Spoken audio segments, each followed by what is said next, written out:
जब एक कौम ये फैसला करे, और जी देखें इमरान खान ने वो देखें क्या कह दिया, वो रूस चला गया जी, अमेरिका नाराज हो गया।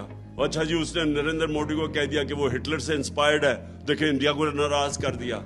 वो कश्मीरियों के लिए खड़ा हो गया, देखें जी वो क्या कर दिया। ये क्या कहते फिर रहे हैं, वो जी हमें आइसोलेट कर दिया।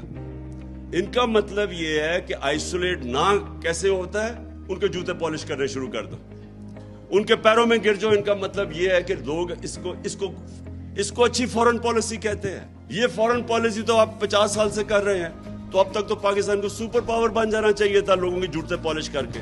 कभी सुना किसी कौम ने जाके अपने किसी और की जंग में 80,000 अपने लोग कुर्बान कर दिए? कोई दुनिया में इसकी मिसाल है? ये उनके 3,000 से कम लोग मरते हैं, आपके 80,000 लोग मर जाते हैं, और कोई शुक्रिया तक नहीं करता, बल्कि हमें जिम्मेदार ठहरा देता है जो अफगानिस्तान में उनका फेलियर हुआ। और मैं जब ये कहता हूं कि पाकिस्तान ने तो तुम्हारे लिए कुर्बानियां दी हैं, और मुझे आगे से कह रहे जी ये ना कहो, अमरीकी नाराज हो जाएंगे।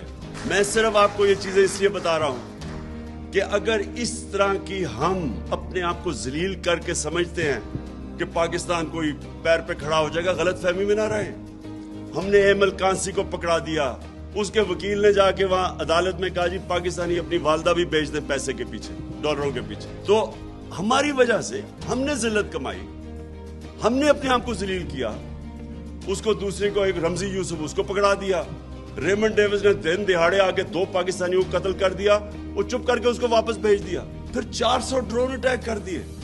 कभी हुआ ही नहीं कि दुनिया की तारीख में कि आप उनकी जंग लड़े हैं, वो आपके ऊपर ही ड्रोन अटैक कर रहे हैं। इसकी कोई मिसाल नहीं है। इससे अगर हमने ये जूते पॉलिश किए इतनी शेमलेसली, अपने आप को जलील करके, क्या उससे कोई फायदा हुआ पाकिस्तान को? आज गिरे हुए पैरों में। इस तरह कभी कौम नहीं बनती, कभी आज तक दुनिया की तारीख में कौम नहीं बनी।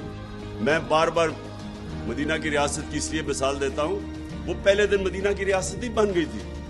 उन्होंने जद्दोजहद की थी, उन्होंने मिलके, कम्युनिटी ने 2 जंगों के अंदर, जंगे ओहद और खंदक के अंदर, तो उम्मा को खतरा था कि वो बचेंगे भी या नहीं। फाके किए उन्होंने जब उन्होंने सीज की हुई थी मदीना की। नबी सल्लल्लाहु अलैहि वसल्लम ने 2 पत्थर पेट पे बांध के काम कर रहे थे, वहां कुर्बानियां दे रहे थे। कौमें कुर्बानियां दे के बनती है। भिखारियों की तरह भीख मांग के जूते पॉलिश करके कोई कौम नहीं बनी आज तक।